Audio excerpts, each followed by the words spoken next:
안녕하세요. 배신의 장미입니다. 오늘의 사연 시작하겠습니다. 딸 하나, 대학생 아들 하나 키우고 있는 일하는 아줌마이자 엄마입니다. 저는 지금 시댁과는 거의 연을 끊다시피 하고 살고 있어요. 미련하게 시어머니와 부딪히며 살다가 결국엔 저도 꿈틀거려서 시어머니에게 대거리하는 그런 며느리가 되었는데 우리 시어머니 참 이분 고약하기로는 이루 말할 수 없는 그런 양반입니다.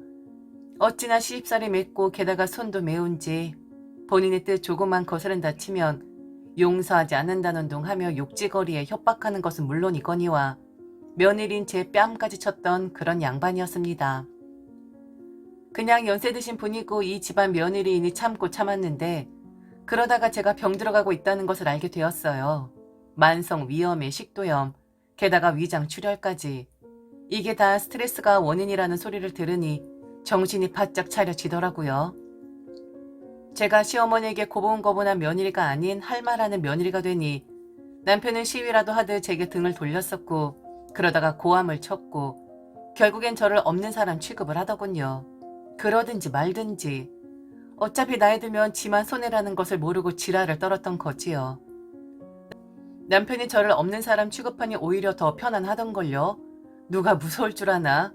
꼴값도 그런 꼴값 없다 생각했네요. 그런데 얼마 전 저는 너무 싫었지만 어쩔 수 없이 시어머니와 통화를 해야만 했습니다. 딸내미가 결혼을 하겠다고 신랑감을 인사시키겠다 한참이었었거든요. 시어머니에게 굳이 알릴 필요는 없었지만 그래도 집안의 첫 손녀이고 당신 손녀에게는 잘했던 양반이라 소식 전할 수밖에 없었네요. 저랑 사이가 안 좋은 거지 딸내미와 할머니 사이가 안 좋은 건 아니었으니까요. 그런데 뭐 사실 우리 딸내미 지 할머니라면 학을 떼긴 합니다. 지 엄마한테 어떻게 하는지 보고 자랐으니까요. 그래도 도리라 생각하고 전화했는데 이 양반 나보다 더 오래 살겠구나 싶더라고요. 딸내미 결혼 이야기가 나오고 있다 말을 하는데도 당신 할 말만 합니다. 듣는 건지 안 듣는 건지 동문서답하고 앉아있더라고요. 오직 자신의 이야기만 합니다. 원래 그랬던 양반이었는데 어쩜 일이 하나도 변하질 않았는지 여기저기 안 아픈 곳이 없다고 오늘 죽어도 이상하지 않을 것이라고 엄살을 떨더라고요. 목소린 전혀 그렇지 않은데 말이죠. 그러면서 지금 시애미는 밥도 못 먹고 시름시름 앓고 있는데 네 딸내미 결혼 이야기를 지금 당신한테 꺼내는 거냐 하길래 저도 그랬습니다. 아이고 전화 잘못 드렸나 보네. 김땡땡이가 손녀딸 아닌가 보죠?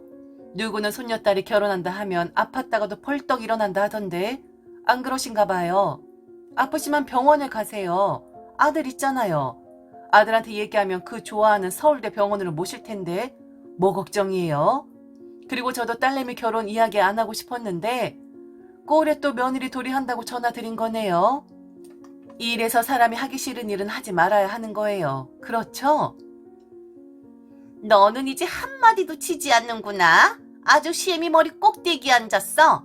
너 그러다가 똑같이 당한다. 너는 시어머니 안 될 것 같냐? 애들이 똑같이 배울 거야. 지 엄마가 할머니한테 어떻게 했는지 잘 알고 있으니까 너도 똑같이 이렇게 대거리하는 며느리 드릴 거라고. 그때 우리 어머니한테 죄송했네 어쨌네 하지 말아라. 다 네가 자초한 거니까. 저는 네네 어련하시겠어요 하고 전화를 끊어버렸네요. 시어머니는 여전히 제게 악담을 하십니다. 예전엔 저는 시어머니의 말에 상처도 받고 울기도 많이 했었지만 오랜 시간 결혼 생활을 하다 보니 이력이 생긴 건지 아니면 시어머니 말처럼 이빨 빠져 다 늙어버린 시어머니를 우습게 보게 된 건지 모르겠지만 저는 이제 아무렇지도 않습니다. 그래서 이제는 시어머니가 저리 말씀을 하셔도 네 알겠습니다 라고 웃으며 넘길 수가 있게 되었죠. 제가 좀 너무 과한가요? 아무리 그래도 시어머니인데 너무 막 나가는 며느리인가요? 아마도 제 이야기를 들어보시면 전혀 그렇지 않을 것이다 라고 생각하실 겁니다. 시어머니와의 일화를 열거하면 그간 일들이 워낙에 많았던지라 아마 대하소설이 한 편이 나오지 않을까 싶습니다. 너무 많은 일들이 있긴 했었지만 몇 개만 간추려서 좀 말씀을 드리겠습니다. 우리 시어머니란 양반은 딱 내로남불이란 사람이 어울리는 그런 양반이거든요.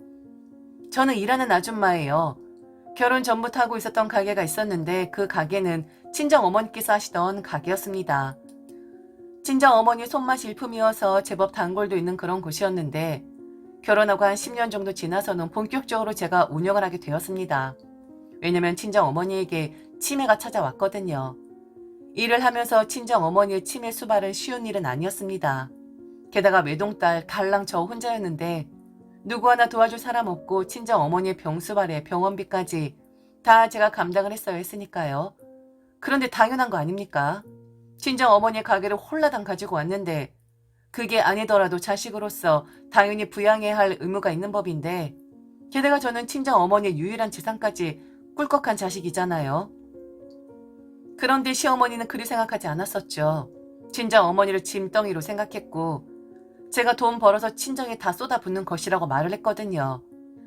게다가 치매 들어 정신 오락가락한 저희 친정 어머니 함께 찾아뵈러 가서는 사부인 얼른 그냥 가세요. 이게 뭡니까? 자식 고생하는 거 안 보여요? 정신줄 놓으면 다 가야 하는 거예요. 라고 하셨던 양반이었습니다. 고약이라는 말이 아까울 정도인 그런 사람이었죠. 그 전까지만 해도 양가 어머님들 두 분 다 혼자 계신 분들이니 조금 괴팍한 면 있어도 넘어갔었습니다. 저희 친정 어머니도 혼자서 자식 키우느라 괄괄하고 악만 남아있는 그런 분이셨거든요. 다정하게 말할 줄도 모르고 당신 기분 나쁘면 욕부터 해야 되는 그런 분이었기에 시어머니를 보면 우리 엄마 모습도 보이고 해서 그냥 참았었어요. 저게 다 한이 서려서 그런 거겠지 하고 좋게 좋게 생각을 했었습니다. 그런데 아파서 정신 나가 있는 양반에게 저런 말을 해 대다니요. 저건 고약한 게 아니라 교활한 거죠. 그때 이 양반은 우리 엄마랑은 결 자체가 다른 사람이구나. 이 양반은 친정 어머니가 아니라 시어머니구나. 일이 다른 거구나 싶더라고요. 가게 잠시 어려워서 자금 융통하기 힘들 때 당신 아들에게 피해갈까 싶어 아이들까지 주고 이혼하라고 했던 양반이었습니다. 그 전부터 묵묵히 듣고 있었던 제가 친정 어머니 치매 사건부터 대거리 시작하니 당신도 한번 막 나가겠다라는 신호였겠죠. 저보고 애들 데리고 짐 싸서 나가라고 하더라고요. 자기 아들 신세 망치지 말라고요.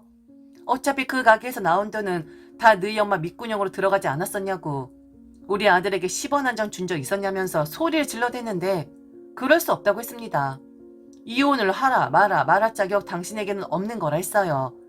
이렇게 이혼을 종용하는 그 자체가 당신 아들에게 불리하게 작용을 할 수 있는 건데 하나는 알고 둘은 모르는 노인네라고 저도 맞받아쳤었죠. 저리 하는데 제가 어찌 시어머니란 사람을 그냥 두고만 볼 수 있었겠어요. 결국 저는 시어머니 대놓고 무시했습니다. 일 있을 때에도 핑계대고 애들과 남편만 보냈었고 그렇게 서서히 인연을 끊었었죠. 친정 어머니 돌아가셨을 때 슬퍼하고 있는 며느리에게 너무 늦게 간 너희 엄마가 딸내미 고생만 시킨 양심 없는 노인네라고 짓거린 양반이었습니다. 참 그 입 좀 가만히 두면 좋을 텐데 쉬지를 않아요.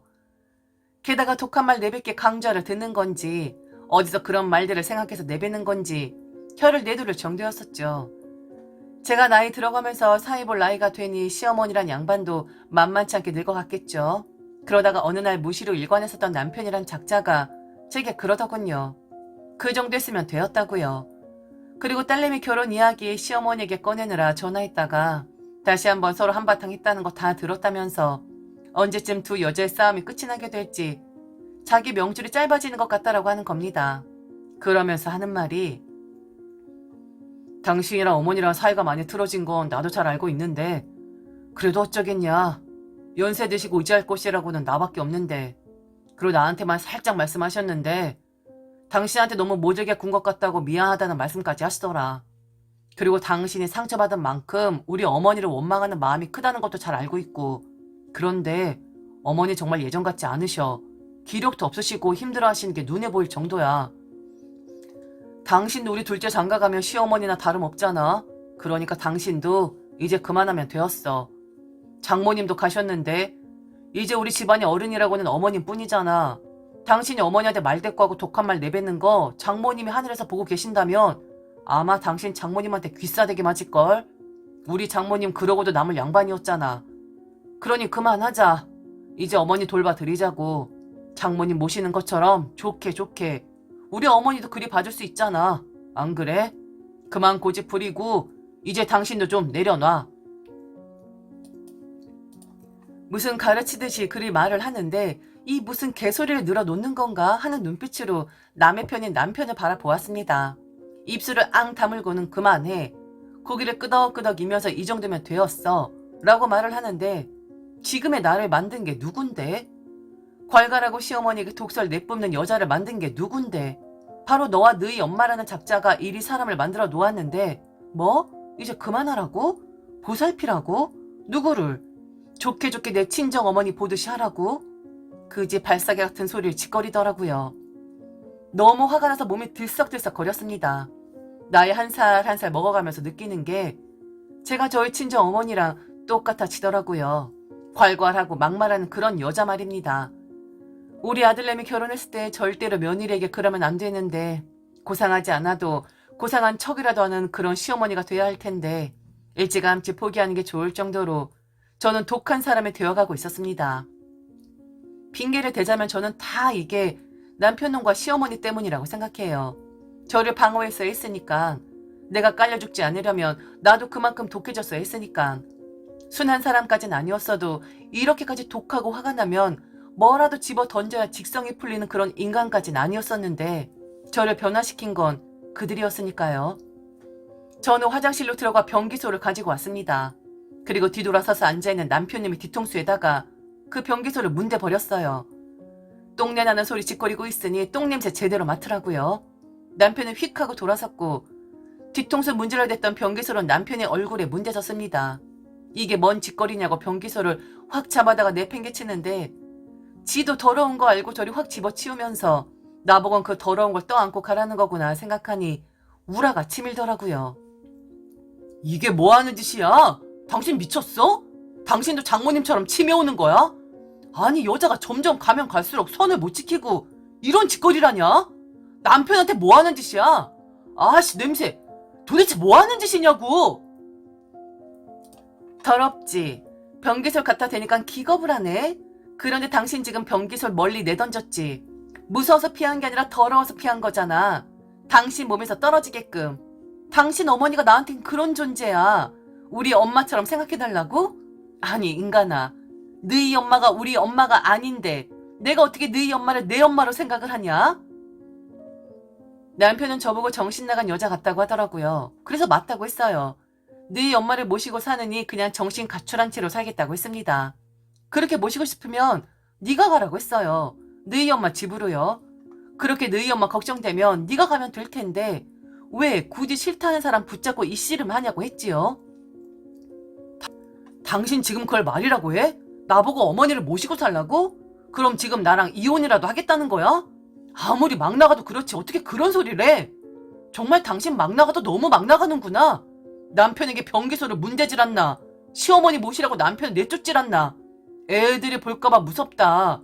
당신 이런 모습 내 자식들이 배울까봐 무서워. 참 인정머리 없다. 참 그 애미의 그 딸이네. 배우라고 할 거야.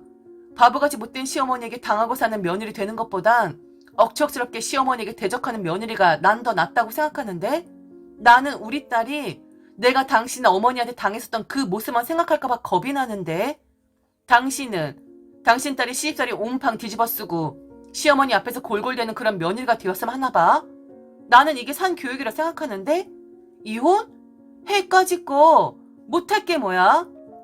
내 밥벌이 있고 애들 다 키워 놓았는데 내가 무서울 게 뭐가 있어. 당신이야말로 무섭겠지. 이봐, 당신 말이야. 나중에 밥 한 수라도 얻어먹고 싶으면 노선 제대로 타. 그냥 입을 닫고 살아. 당신 어머니에 대해서 말을 말라고. 본전도 못 찾는데 뭐? 모셔? 하, 야, 네 혼자 모셔. 내 엄마야? 네 엄마야. 왜 네 엄마를 나한테 모시라 말아 지랄을 떨어. 확 변기물에 박아버리기 전에 그만 말해라. 네 엄마 이야기만 나오면 나는 이렇게 흥분이 되니까 못 볼 거 보고 싶으면 더 짓거려봐. 어디 한번 더 해보라고 이 자식아.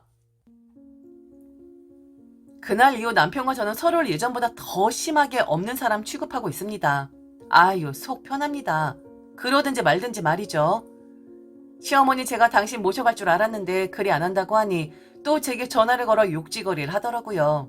시어머니 욕지거리 하길래 저는 콧노래를 흥얼거렸습니다. 이미 다 들어본 욕이니까 다른 걸로 준비하라 했네요. 그리고 그렇게 누가 보살펴주길 바란다면 그리 좋은 아들한테 수발 받으실 일이지. 수발 받을 일 생기니까 며느리 찾아대는 모습이 좀 우스꽝스러운 것 아니냐고 저도 막 쏘아 붙였습니다. 이제 무서울 것이 없는 나이였으니까요. 친구들에게 이야기하면 뭐 그럽니다. 잘했다고 하는 친구들이 있으면 그래도 시어머니에게 너무한 거 아니냐고요. 살 날 얼마 남지 않은 연세 드신 시어머니 모시는 게 뭐 그리 힘들다고. 어차피 너도 시어머니 될 것인데 왜 그리 모질게 대하는 것이냐고 저를 비난하는 친구들도 있더라고요. 그럼 저는 그럽니다. 당해보지 않았으면 절대로 그런 말 말라고요. 그리고 사실 이제 와서 저의 보살핌을 받고자 하는 것도 너무 우스운 것 아닌가요? 그렇게 죽일 뭐뭐 같은 것이라고 욕하고 빌어먹을 뭐뭐 같은 것이라고 친정 어머니까지 싸잡아서 그리 욕하셨던 분이었었는데 며느린 사람도 아니고 뭐 감정도 없답니까? 제대로 사과를 받아본 적도 없고 가슴에 응어리들은 그냥 남아있는데 단지 며느리라는 이유로 참아드리고 용서를 해드려야 하는 것인가요?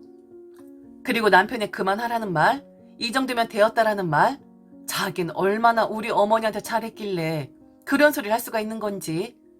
제가 나중에 며느리에게 똑같은 꼴을 당하게 된다 하더라도 저는 시어머니 모실 생각 추호도 없습니다. 그냥 나중에 후회를 하는 게 낫죠. 그게 제 마지막 모습이라면 기꺼이 받아들이겠습니다. 지금까지 들어주셔서 진심으로 감사합니다. 이상 대신의 장미였습니다.